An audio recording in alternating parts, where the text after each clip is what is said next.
Ladies and gentlemen, the iconic Dapper Dan.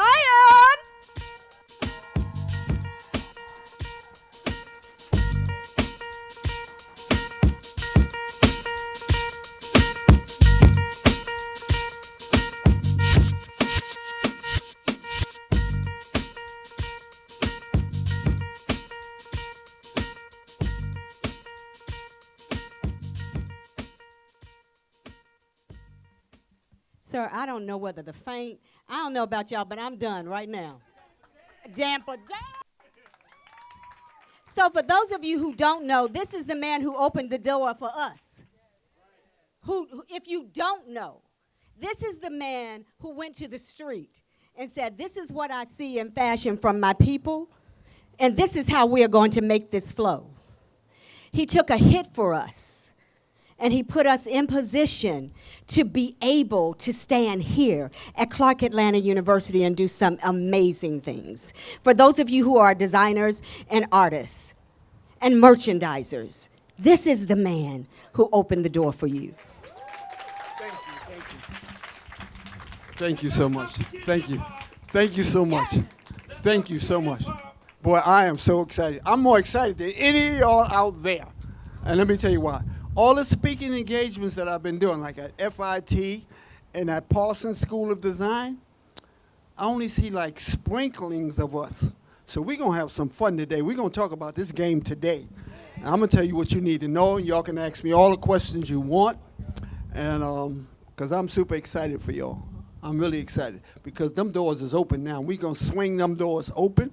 I'm going to tell you today what you need to know and how we need to work on getting more of us in the door, and some of the mistakes that are being made that keeping us from getting in the doors. So I guess I'd like to start with some of the speaking engagements that I did at FIT and Parsons, right? So I'm at Parsons School of Design, I'm giving a speech. I'm at FIT and I'm giving a speech, right? And because I'm self-taught, I don't know how they are teaching the students that's there, right? So in the process of me talking, the professor runs up on the side and he tells the students, you heard what he said? You heard what he said? You know, that's the book. So I didn't pay any attention to that. I'm speaking at Parsons. I didn't pay any attention. What book he talking about? So that's at Parsons. So I'm at FIT. Another professor's coming up while I'm giving the lecture. He said, you heard what he said? You heard what he said? So I come to find out, I said, I got to find out what this book is. The title of the book is Culture, the Meaning of Style. I said, oh, I got to go get this book and find out what they was talking about. So what I learned when I got that book, that they are studying us. And that's how they study our culture, and from our culture, that's the direction that fashion goes in. I said, oh, isn't this something? You know? So what happened was, because I'm self-taught, what I did for me just came organically. You know, I wanted to come away from the corners. I didn't want to be in the streets, so I said, I got to teach myself to do something that I like doing. So, and fashion was that, right? So when I changed my life, I read tons of reading, but one of the books that struck me the most was Malcolm X's Speech to the Grassroots. And in Malcolm X's Speech to the Grassroots, can I come down here? I like feel like I'm part of this family here. In Malcolm X's Speech to the Grassroots, he says, if you want to understand the flower, study the seed. So I use that in my approach to everything I do in life. So I said, I'm going to find out about this fashion game. So in the beginning, I started out like in 1982. I didn't know anything at all. So my first tailor was a guy from Harlem. But his aspirations was to go up the other staircase. See, fashion has two staircases, right? A white staircase and a black staircase. And let me explain to you what I mean. A black staircase, I had absolutely no connection to anybody in the fashion world, to any part of the industry. Everything I did, I had to do myself. I had to teach myself textile printing. I had to teach myself all about sewing machines. I had to learn everything. So I took it upon myself to teach myself that. And in the process of teaching, I said, well, how am I going to go about that? Well, what I did was, in the 80s, all the major manufacturers was moving offshore. All the production manufacturers moving offshore, moving to China, moving South America, all these different places. So in that process, what I did, I started going to the places where they were liquidating their machines. So I would give up early in the morning because they would have these auctions, and I would follow the guys around, because before they sell the machines, you get the opportunity to examine the machine. So I didn't even know about the machine. So generally this is done by Jewish guys who buy clothes out from factories and then resell them. So I would follow them around and listen to what they say about machines, right? One day I met a Jewish guy, and the Jewish guy told me, he says, I know everything there is to know about this sewing machine, but I never sewed in my life. I say, so that's the key. That's the key. And I'm going to explain later why that's a major key. So when all the manufacturers moved offshore, that locked us down. Because when they moved to China, that took away all our opportunities to be into fashion. So we didn't get those channels where we can come up from the bottom. So that's why at that time in the 80s, China was just taking off, getting all the contracts. So there was nobody to nothing. When I got frustrated early on in my life, I went to Africa. And when I traveled on, I had an identity crisis. An identity crisis is when you feel like, why am I going through the things that I'm going through in America? So I'm gonna meander a little bit on this conversation, then I'm gonna bring it all back together. I say, why am I going through the things that I'm going through, right? So I say, then I was writing for a radical newspaper, 40 Acres and a Mule. I don't know if y'all read my book yet. 40 Acres and a Mule is the radical newspaper I was writing for. Oh, shit. So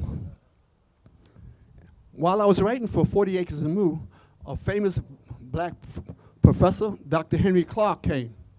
And when Dr. Henry Clark came, one of the students on the editorial board said, Dr. Henry Clark, if we're the original people on the planet, why are we going, the hell are we going through, right? So Dr. Henry Clark changed my whole perspective on the black struggle. Dr. Henry Clark said, without even explaining, he said, that's because of a transgression that we made against ourselves before Europeans came into our life. So I said, wow. So I'm on 40 Acres in the Mule. I had an option. I could take an internship leading to a scholarship to go to Columbia University, or they was offering a trip to Africa. And I can go see 7 countries. But I do live-ins. So I opted to that, and I took the trip to Africa and did live-ins. Little did I know that was going to change my life. So while I'm in Africa visiting all these countries, right, I said, I'm going back again. I visited 7 countries, living with families. So I said, I'm going to go back again. So that was 1968, 1973, I went back. When I went back, that was the Rumble in the Jungle with Muhammad Ali. Oh, wow. So when I went back, I went to Zaire, which was Zaire at the time. And at Zaire, I found out the plane, anywhere the plane stopped, I can get off and get back on. I say, wherever this plane stopped, I'm getting off. So I went to Zaire, left Zaire. I went to Lagos, Nigeria, and Monrovia, Liberia. So this is where my journey starts, my fashion journey starts. So I'm in Monrovia, Liberia. I say, I'm getting ready to go back. My flight is going back. But I want to get me some artifacts. So I go to the marketplace to get some artifacts, right? And all these African guys that got these tables and these artifacts, I say, I like these artifacts. I like these artifacts. He said, I like what you're wearing. I say, oh, yeah? I said, you want to trade? He said, yeah. So I ran up into the hotel and got all of my clothes and traded all my clothes for African artifacts, but also to have Africans, tailors there, the African tailors there, make me an outfit. So this is what gave birth to the idea that I came up with later on, when you hear me talk, when I give them speeches and I say I Africanized it, I Blackanized it. So what I had that African guy do, I said I use Harlem style, but African fabrics. So that's when that gave birth to it. I said later on, when I got back to here, I said, wow, I'm a build on that. I said, I'm a build on that. So when I got back here and I opened up my store, this is the biggest thing that happened. The same time as I'm opening up my store, there's the birth of the golden age of hip hop. You know? So I had already been studying like music, the relationship between music and fashion, right? That's very important, the relationship with music and fashion. I don't know how much time I got, but I can take you all the way back to the zoot suits. Y'all want to go back? Yeah. So I was studying the relationship with music and fashion. I knew from my brothers, I had 3 older brothers, right? My mother grew up with the blues. My brothers grew up with the jazz age. I grew up with the rock and roll age. So that's 3 different ages, right? And I come from a poor family, so I always wanted to be sharp. But I noticed that my brother's influences came from the jazz musicians, Miles Davis, you know, Sammy Davis Jr., all the greats back then, even Frank Sinatra, Dean Martin, and on. And that's what influenced fashion. So I already knew what influenced fashion, so I started studying even more. I said, well, how is it that fashion always has something to do with music? So I said, when did the first street style fashion come out? Then I said, oh, it's the zoot suit. So I said, how did the zoot suit come about? So the zoot suit came about when Cab Calloway, y'all saw the movie Malcolm? You saw Spike Lee walking around in the zoot suit? Well, that zoot suit is typical of an era in music that the jazz musician established. So the zoot suit started in Harlem when we was dancing in ballroom dancing. So they used to get oversized suits and tie the bottom of them, tie it up, and do flips and enable them to do all these kind of, you know, physical dance moves. So a tailor in Harlem got the idea. He said, why don't I just make the zoot suit? So what happened was, once the tailors started making the zoot suits, they got popular. Cab Calloway, Dizzy Gillespie, and all the jazz musicians start wearing the zoot suits. So the jazz musicians who was wearing the zoot suits, they go down to Cuba before Cuba was like turned communist. So the Cubans picked up the zoot suits, right? Then the Cubans started the zoot suits. After it left the Cubans, it went into Mexico, and the Mexicans started wearing the zoot suits. Then later on, you see it went into California, and the Mexicans took it into California, and they started calling it the Pachuco. So if you want to look up, if you want to do a story on streetwear when it started with the zoot suit, right? So now, I took in all this knowledge, and I'm studying it. So now here's hip hop. I said, I know that the other side of music is fashion. So hip hop artists started coming, you know, Eric B., Rakim, Jungle Brothers, you know, all the greats started coming. Yeah, so all the greats started coming. So I knew that they needed a look, right? So I said, this is what I have to do. And this is why I stayed relevant. So when Eric B. and Rakim, when you look at what I made for them, I said, wait a minute. What are your lyrics? What are your lyrics like? You know, what do you represent? So Eric B. is a swag dude. So I swag Eric B. out in the group. And then Rakim, it's like he's a 5%er. So I made Rakim I made his outfit with the 5%er side. The next group that came, that was popular at the time, is BDP. You know, Boogie Down Production. So when Boogie Down Production come, I say, yo, what is your steezo? How you like to look? How you want to represent your music? So he said, man, I'm on that roster thing, Dap. I'm on that roster thing. So I made all their outfits with the roster colors and the roster flavor, right? Now, the next big group is Jungle Brothers. So Jungle Brothers come through and say, yo, Dap, you know I'm on that revolutionary thing. So I make all A outfits up in the revolutionary colors, right? Why is that important? Why is that important? Now I got to fast forward. Now you know all the brands that came about, like Carl Canai, Cross Colors, all those brands that came out. What is it that they did wrong? What is the difference between what I did? They made cookie cutter clothes, and they didn't pay attention to the culture. I'm going back to the book about the culture, you see? They did not pay attention to the culture, so what they did was they dated their stuff. You know, I often, when I talk, I say, I was born and raised by the Harlem River. I used to swim in the Harlem River. And one of the first lessons I learned about the Harlem River, before we dive in, we had to know where we was getting out. So we used to take a little popsicle and throw it in the river, and we watched the current. So we know when to dive in, so where we know we can get out at. And that's the way fashion is. You got to know what it's doing so that you can follow it. So if you create, and this is what's happening, and I tell this to a lot of young designers, if you create from yourself, just from yourself, if you get locked up in yourself, in your creativity, you might die inside. You know? Case in point is Basquiat, a genius, right? But the world wasn't ready for him. You know, and look at him now. So that's what's happening with a lot of designers. They have great ideas, great talents and stuff, but they get locked up in themselves. What I did was I said, I know my creativity, but I'm going to pay attention to the culture. How do you want to look? Do you follow what I'm saying? When you create from yourself, you're just like an artist, you know? Artists that sing, you say, oh, their time is gone. You know?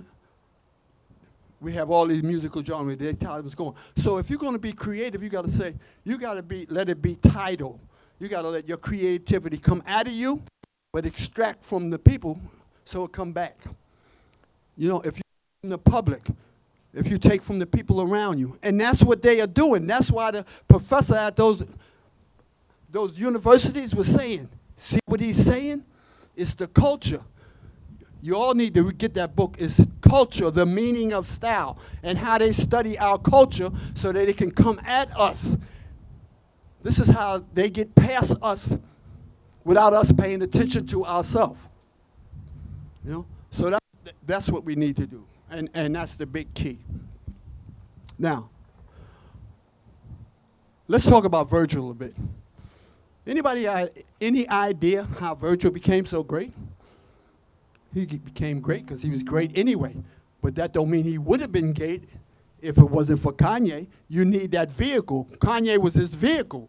So here it is again. The other side of music is fashion. You follow what I'm saying? So what they do is, what the brands do, they replace us. You know, they don't do what we do. We have to keep being creative. They say we don't have to do that. We'll keep going and get one of them. You follow what I'm saying? We'll go get one of them. So, initially, when I got into fashion, I used to just cater to gangsters, because those are the only ones who could afford luxury clothes back when I was coming up. So I catered to gangsters, right? And this is how everything started with me, which I'm sure y'all heard of Logomania. Y'all heard of Logomania and what it is? I know y'all. Raise your hand if you heard of Logomania.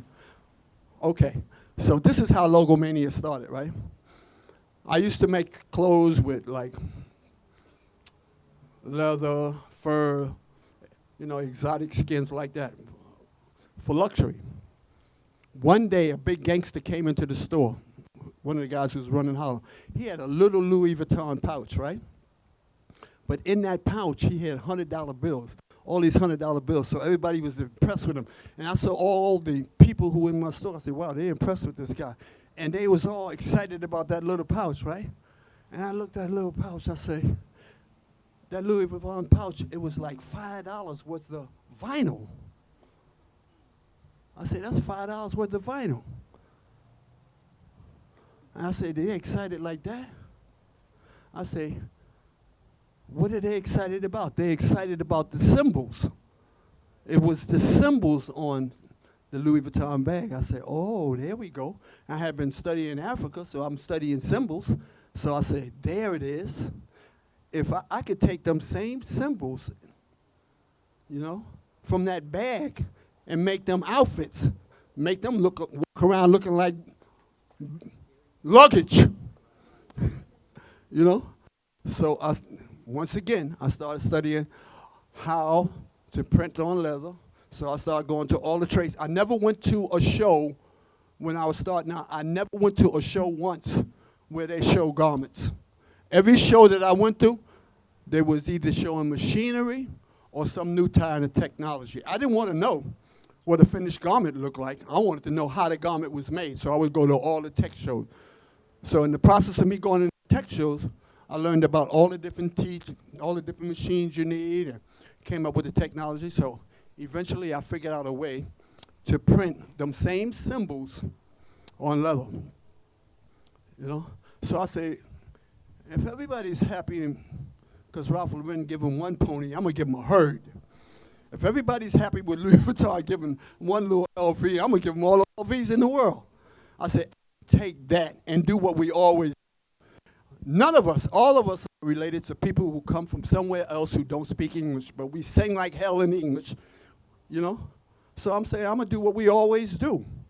I'm gonna take whatever's available to me and use that in a way that I can be creative.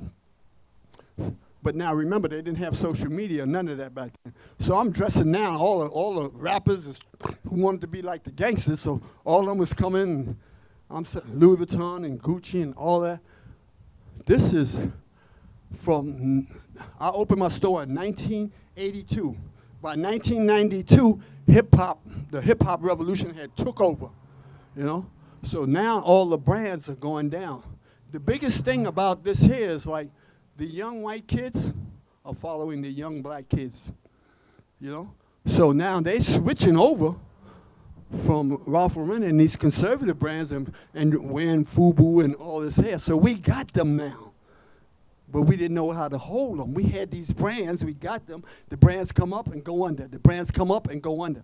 They didn't know how to hold them because they didn't know how to keep following the culture, So I got them. All right. The brands didn't know nothing about Dapper Dan. I'm making a killer in the hood. Mike Tyson comes to the store. Anybody know this story? Mike Tyson comes to the store and gets in a fight with Mitch Green, one of the guys. He gets in a big fight with Mitch Green. You can go online and read about it. Mike Tyson comes to the store and gets in a big fight, and it's all over the news and everybody. I was completely underground, All my popularity came from the gangsters who were coming to the store, who were my customers. They would go to all the big events, and everybody would sit and say, damn, where you get that at? Damn, where you get that at? So from word of mouth, with all the gangsters traveling, because all the major events, you see them, what they do, the same way the rappers do now, that's the way the gangsters was doing there. And so that's where my popularity, and then Mike Tyson bought, all those athletes started coming, and then when Mike Tyson had that fight, the brands say, who the hell is a Dapper Dan, right? So the brands started taking notice of what I was doing. And they started taking notice to the influence that hip-hop music had. Here we go again with the music, right? But now, if you go back, this is very important. If you go back, you can go online and see some of the old videos of all the rappers back then. You see, all the videos have something blurred out. All the outfits that I was making, that was on Yo MTV Raps, was blurred out. Because Tommy Hilfiger went to Yo MTV Raps and told them, if you show anything by Dapper Dan, I'm not advertising with you. Right? So that was part one. Part two, they started raiding me, ran me underground. Part three, they came and got all the rappers. The rappers became influencers for the same brands, right, that wouldn't sell to me, but I was creating something that they never even thought of. So in that three-step program, they started making the same things with the same ideas that I had. I had no voice. In the year 2000, I saw an outfit that is on the front cover of Vogue magazine, and was Tom Ford had made exactly something that I wore. I said, damn. I didn't even get, people ask me, say, you didn't get upset? I didn't have no reason to be upset because I had no voice. If I get upset, who I'm gonna get upset? Who I'm gonna go tell? I had no voice, right? Then later on, as time went by, then Gucci started copying the stuff that they saw. And then Gucci did one of the jackets that I did for Diane Dixon with the fur and the Louis Vuitton. But now, fast forward, we got social media now. I got a voice now. Black Twitter said, Black Twitter said, Dapper Dan did that first. We're not having that. So, Gucci got a little nervous.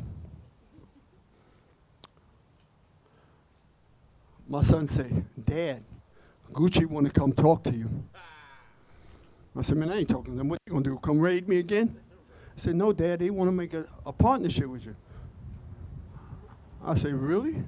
I said, if they want to make a partnership, I said, tell them I said, come to Harlem. You could pull this up and look.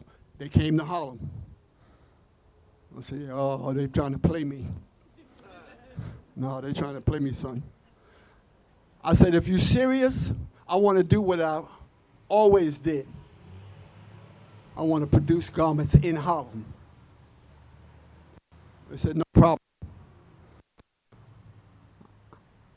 I said, okay. I said, one more thing.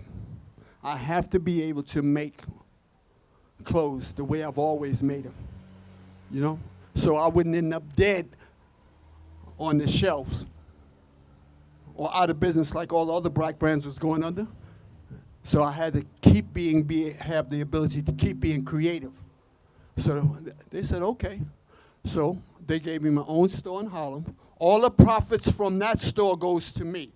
And a collection together that went globally, and I got a percentage of that as well, all while I'm in Harlem. But what kept me relevant from 1982 to now is, like I'm saying, pay attention to the culture. You know, musicians can't do that. You see singers come and go, rappers come and go, because they fed the world who they were. And when that burns out, it's over. You know what I'm saying? You got to keep extracting from us. It's our culture. It's our culture that makes us. It's our culture that gives us those opportunities. If you can't tap into our culture, you can only tap into yourself and our ability to grow.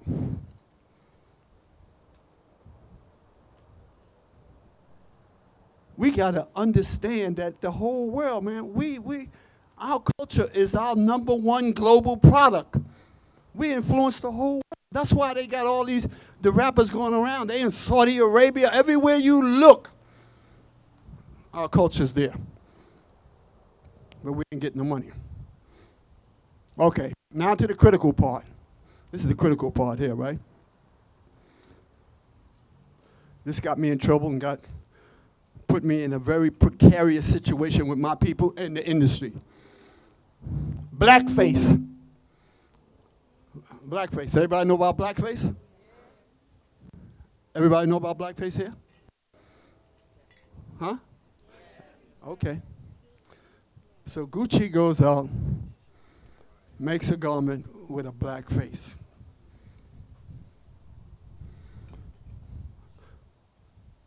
Everybody mad as hell. Say, Dap, you gonna stick with Gucci? Dap, you ain't crazy, right? I say, I'm in Harlem. See, but the difference is everybody know. I'm making black Gucci, man. I ain't making that Gucci. You know what I'm saying? So I say, we ain't buying no more Gucci. Y'all saw the uproar, right? They say, we ain't buying no more Gucci. But this is what happened. That's why I'm so happy to be here today. You know what? A whole generation of y'all missed something very important. You know, when brands disrespect us, don't add injury to insult. Now, Dapper Dan, what are you talking about? Don't add injury to insult. So every time a brand makes a mistake, we're supposed to make them open a door. You know what I'm saying? And everybody got that. I'm fighting this war by myself. I said, wait a minute, so they disrespected us. I said, no, now we got room for them to have to open the door. But nobody's listening to me. Who saw me on Breakfast Club? Y'all need to go on the Breakfast Club and see that, how I'm telling about it. Everybody got so upset that they wasn't thinking. When you get upset, how do you take advantage of somebody who just disrespected you? You get mad and walk away, or you make them pay? And here's the big misconception, right? They say, we ain't buying Gucci. Gucci don't care. For Gucci is a luxury brand. Black folks is responsible from 3 to 5% of luxury brands. That's all, 3 to 5% of luxury brands. But we're responsible for 85% of the people who wear them brands because we got it on. That's why they use all the stars.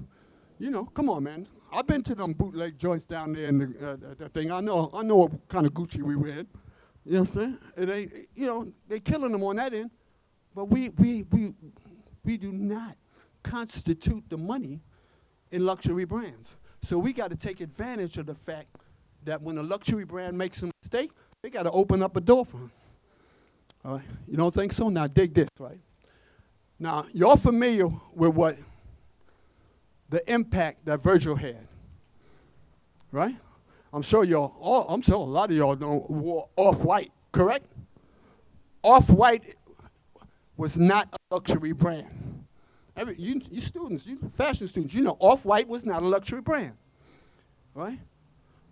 But when Louis Vuitton saw Gucci come get me, they said, uh-oh, because they know we the power. So Louis Vuitton had to go get Virgil. You see the impact? They had to go get Virgil. Now Virgil is doing luxury. So you see the impact? Because y'all put me in the place that y'all put me in with Black Twitter, right? Yeah, Black Twitter's, I'm sorry, guys, Black Twitter's most of these women, man. I praise them everywhere I go. You know how they get on there. They tell them brands in a minute, they ain't having it. So as a result of Gucci coming to get me, Louis Vuitton had to come get Virgil. That's how we open doors, you know? But here's the mistake we make. We stayed so mad at Gucci, we were supposed to take that same energy to all the other brands that were disrespecting us. We could have switched. We could have did it, went from brand by brand by brand by brand, making them open up the door. We stopped wearing Gucci and start wearing other brands. Y'all really need to look at the corporations behind the brands, because they own the brands. They own all the brands, so you think you ain't spending your money with them. You spending your money by proxy with them. You follow what I'm saying? So every opportunity that we get to make them open the door, take advantage of it. You know what I mean? We can't get mad and cute, because that ain't getting us nowhere. You understand what I'm saying? All right, so I can go on all day, but I'm open for questions now. Yes? You got a mic for them back there? No more mics?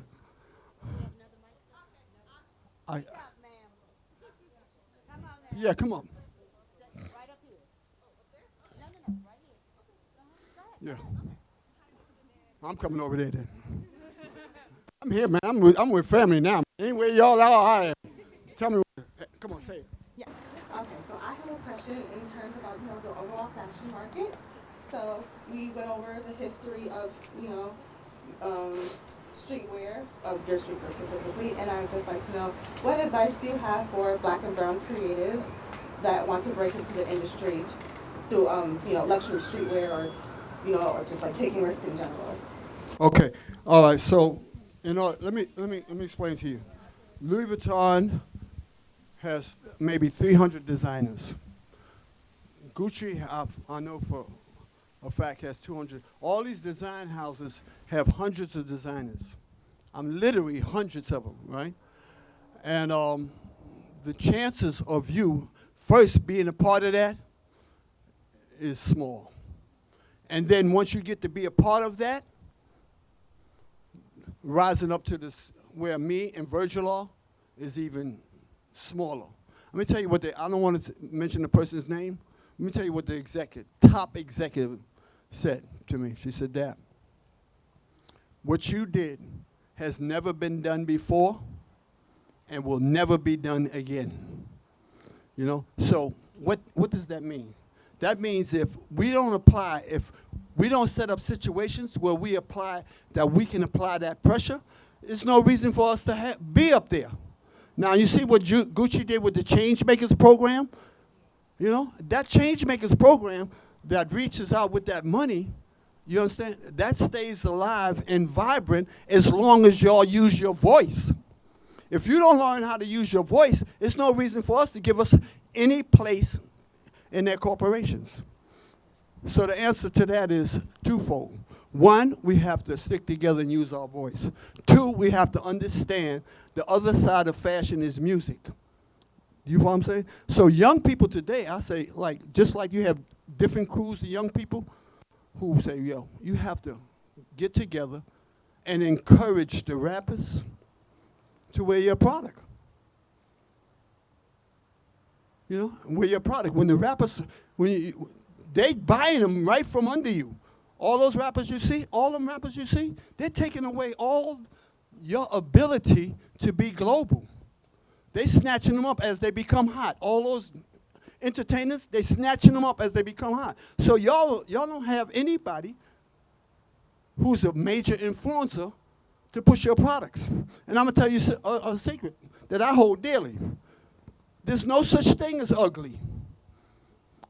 You know, the only thing that's ugly, ain't no ugly fashion, ain't no ugly people. You know, ugly is the way people act. It's not the way anything looks. You follow what I'm saying? So what's out one time is in the next time. You know what I'm saying? So it's all a matter of who's wearing your product and how you get somebody important to wear your product. But they're taking all that away from us. Now, so here's the next thing. So how do we get them? How do we get them to wear? Don't beg like that. You know, we can't be doing that begging now. They have guys, you know, they say, they won't wear my product. They ain't wearing it, you got to make it fly. You know, when I was opening up, you know, dudes was coming to my store, say, yo, Dap, you know, we ain't messing with that joint. You know, no, Dap, we ain't wearing that one there. So, you know, I had to make sure that it was fly. You follow what I'm saying? Make sure it's fly. If you're going to beg stuff, I don't want nobody wearing my stuff because I'm Dapper Dan. I want it to be fly. You know what I'm saying? I say, how you want to look? What should it look? You know? So I want it to be fly. But if you can't beg your way to the top of this game. You know, you got to be on your game. So, and then they're going to come at you. You know what I'm saying? So we definitely need influencers. You know? And to get influencers, you got to make, like, really fly stuff. Yes. I'm going to come over there. I'm here till you're tired of me. Hi, my name's Kaylani, and I'm a creative director, and I want to know, do you think that visual art and media has just an impact on fashion like music? And also, how can we use unique ways to push fashion through visual videography, like the Fenty show? Videography, that's big. Let me tell you what I'm doing, what I'm getting ready to do with that. So I already told you I was in Africa, right? So let me tell you my big plan. So when I was rediscovering myself, when I was looking for my identity, I told you I studied religion, so I studied the process of symbolism. Symbolism is a big subject for me. So when I was in Egypt and East Africa and West Africa, I studied symbolism very hard, right? That's what made me understand that the symbols on garments was what made them so powerful. We all live by symbols. We got Christians in here with the cross. We might have Jews with the Star of David. You know what I mean? Then we have Muslims with the Star and Crescent. Symbols play a big role in our lives, and symbols are very powerful, right? So My plan, unbeknownst to anybody, and I'm announcing to y'all, the reason I kept going back and forth to Africa is because now that I'm global, I can take our symbols, you know? I can take our symbols and use our symbols because I already have name recognition. Do you know what I'm saying? So, yes, 2 days ago, I want you to look closely at what I just did for LL Cool J. And you'll see on the outfit, Sankofa. Please don't tell me y'all don't know what Sankofa is. Raise your hand if you know. Wow. Only 2 people. Sankofa is an African symbol that means go back and get. And that's what I did. I went back to Africa and got. So I'm going to play a film. I wish I had it with me now. I'm playing a film. So when I went back to Africa, I'm studying African symbolism and what it means. So when you see the outfits that LL just did, just wear, you're going to see the Sankofa sign on it. And then you're going to see the interlocking Dapper D's on it. You know what I'm saying? So now I got my own symbol, my own brand. You understand? And I'll be like, Gucci, you know? Do you understand what I'm saying? So, videography. You take videography and you use it in a way to show our side of the culture, but the beauty of it. You know what I'm saying? So young people, like, when y'all see, look at L. Did we post that yet, Ashley? We didn't post the LL one, right? You're going to see these symbols on it, you know? So what you have to do, we have to build on symbols. You know? We got, all their symbols come from us. You know? All them symbols come from us. So we have to build on our own symbols, and then we have to chronicle that symbol. Now, a lot of young guys, man, I'm happy about the guys. Let me talk about the guys for a minute. Y'all girls, thank y'all for getting me where I am. Now I got to talk about the guys for a minute. I am so happy. When I was growing up, fashion was like, that's a girly thing. You know, when I was growing up, it was a girly thing. And then when they saw a dude like me come from off the corner, walk away from the street game, and start making clothes, now I got gangster designers. So I feel real good about that. Young guys now walking away from that type of life and making clothes, man. So I encourage y'all to keep doing it. But I just want you to know one thing. A T-shirt is not a brand. T-shirt is a T-shirt. A T-shirt is a T-shirt. They run up to me and say, yo, Dap, how you like this? Yeah. That's nice, man. What do you mean? Huh? Oh, I mean, I'm from the hood. I'm good. No, man, we have to have meaning. You have to have meaning. You got to, there's so much to us. You know, we got to have meaning. We got to use that in a way that it makes sense, man. You know what I'm saying? Now, I'm going back to Lagos, Nigeria to do a master class, and I'm going back. Like, I went to the library over there, and they also have a store where you can buy fabric. I wish I could play it for you, but I'm going to put it on my Instagram. And I had them teach me about all the African symbols and what they mean. And then I had them teach me how we make African cloth. So what I'm saying, if you want to be successful, if you want to make a difference, know yourself. You know, only 2 people raised their hand when I asked them, did they understand what Sankofa is? Just get into us, man. You know, learn about how to expand on who we are. Yes, son. Yeah, you raise your hand. How y'all doing today? Hello, how are you? I'm great. Nice to meet you. I'm Ryan. But the question I have for you is, what does it take to be a pioneer? I'm sorry? What does it take to be a pioneer? Because there's a lot of kids in our generation that wants to lead creative direction. So what does it take to be a pioneer? Okay. I'm glad you asked that question. To be a pioneer.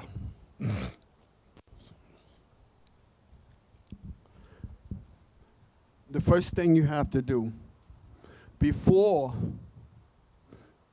you can master your craft, you have to first master yourself. And that's what I had to do. I had to eliminate all my bad habits, because I come from the street, and all my bad friends. I had to take charge of myself and build good habits within myself. You follow what I'm saying? And like I tell a lot of young guys, I said, I know you want to be a designer, but you know, I see you on the corner. And like I told my son when he was growing up, I said, Jelani, remember one thing. The hardest graduation you're going to ever have in your life is graduating from the corners. You know what I'm saying? And he kept going back and forth to college. He said, damn, Dad, they still on the corner. So that's part of mastering yourself. You know, pulling away from all the negativity you see there. Once you master yourself, the rest is easy. Now, and I tell young men, I say, listen, man, the things that you are thinking about now, you're thinking about them because the lifestyle that you are associating yourself with, you know? You don't even know what you would be thinking about if you wasn't thinking about that. So free up all that space in your head to get you where you want to go. But to answer your question, son, first master yourself. Good habits are going to take you where you need to go, because that's what I had to do.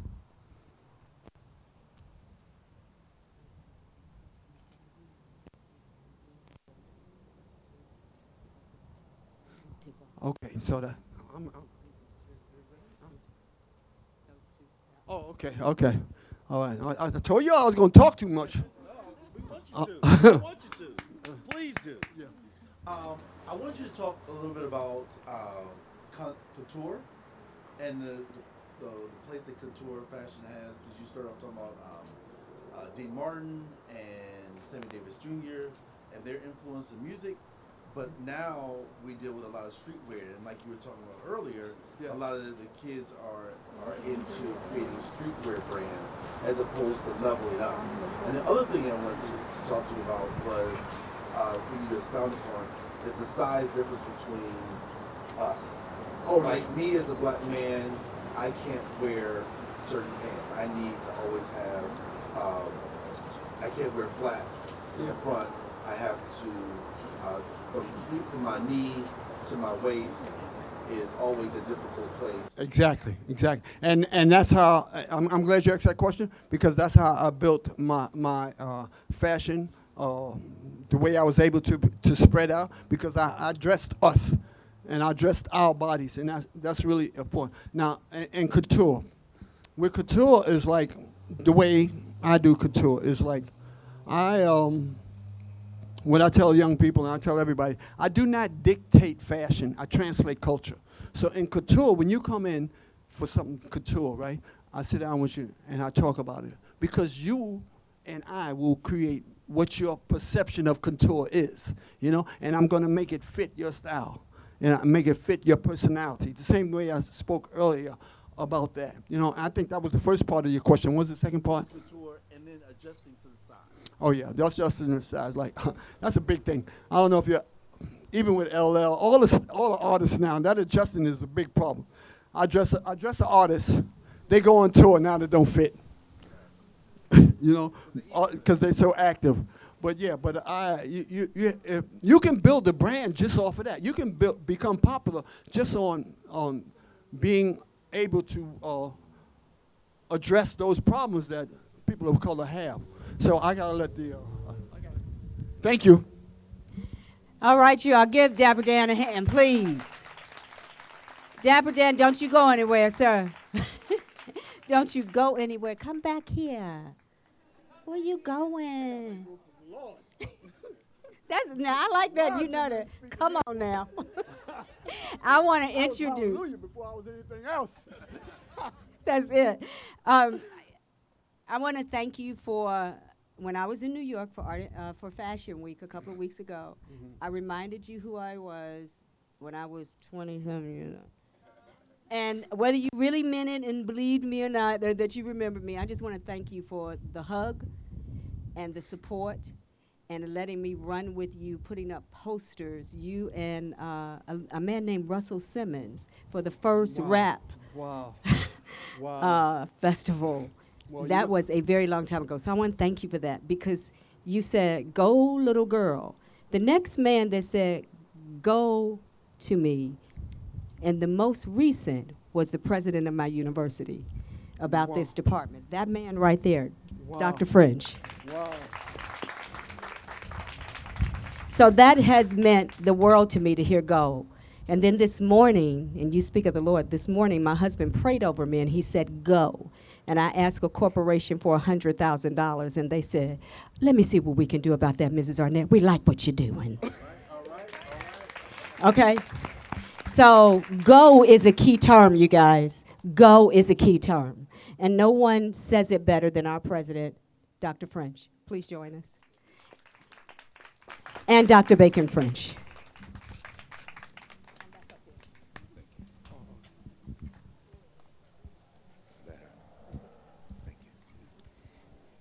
Good afternoon, everyone.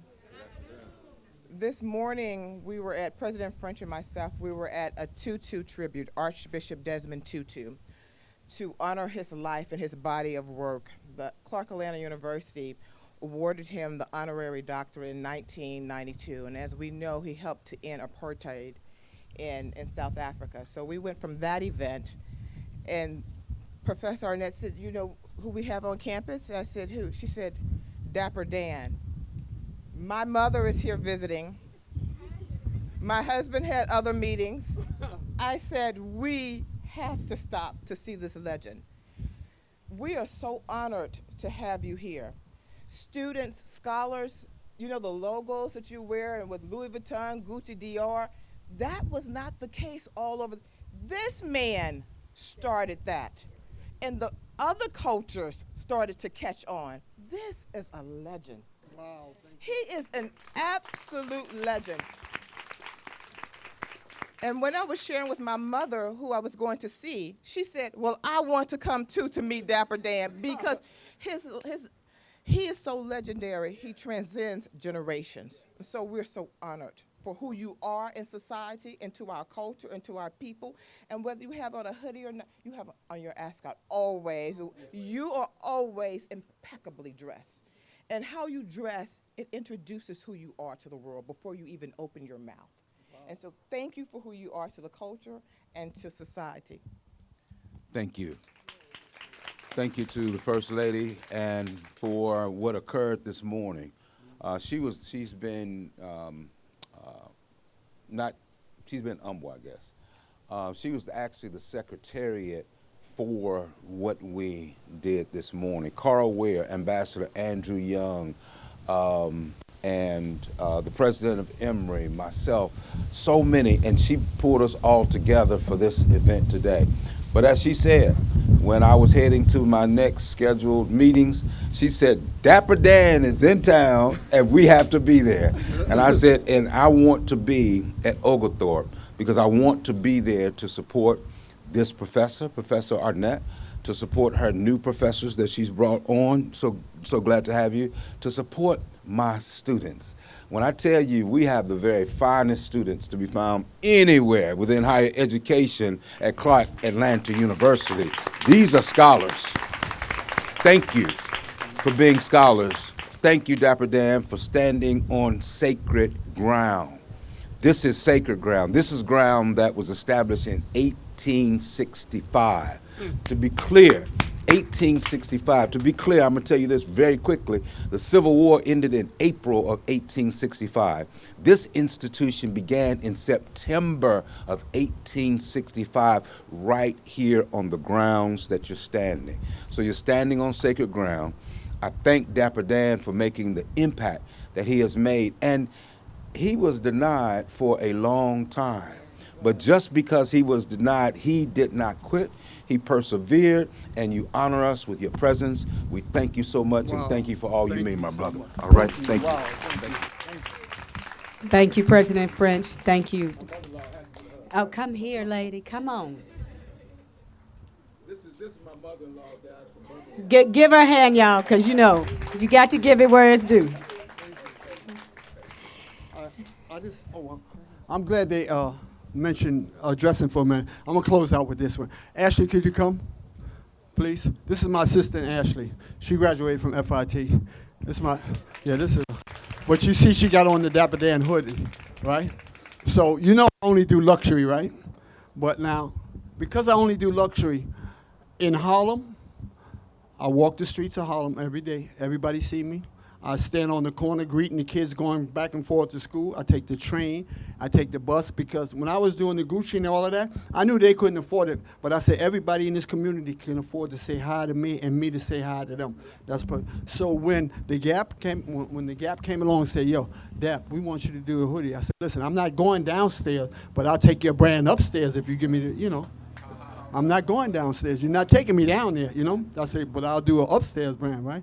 And I said, I'm going to do this. The reason why I said I'm going to do this hoodie, if you look at the campaign with me with the hoodie on, every hoodie you see me with, I got an ascot on. You understand? So I said to myself, I am going to, and without even them noticing, I'm going to destigmatize the hoodie. See, every time they see somebody black on, a black man with a hoodie on, oh, he's a thug. So I said, all my hoodies, I'm going to make them, and so the young people could see me, I'm going to wear them with an ascot or something like that and step it up. But I got to make sure it look cool, so I'll be checking Ashley and them. I say, am I cool today? But that's what I just want to add that to you. Thank you for mentioning the clothes, but please, we got to raise the bar, not lower it. Thank you. Yes. All right, Dapper Dan, why you keep trying to leave me? Why? I just need you to stop doing that. Okay. So stay right here. Okay. So I want to introduce you to the team that makes things happen here at the Art and Fashion Department. Okay. Our incredible professors. Professor Mathis, would you stand? Professor Wright. Professor Booth. This is just a few of our professors that pour into our students from the art side, from the fashion design side, from the fashion merchandising side, and our professors that couldn't join us are in pain right now. They just hurting because they called me and said they hurting because they couldn't be here. So we're going to give them love, but thank you guys for always being on point, on purpose, and the best professors, and this is not my first university, y'all the best I've ever taught with and ever been in collaboration with and in partnership to be great and to make our students greater. Thank you for allowing them to stand on your shoulders. I want to say that. Thank you. Now I'd like to introduce you to my illustrious A-team student, graduate now, my administrative assistant, Miss Aaliyah Doss. Okay, so Aaliyah Doss graduated from the Art and Fashion program. Y'all know her when I'm not going to give you an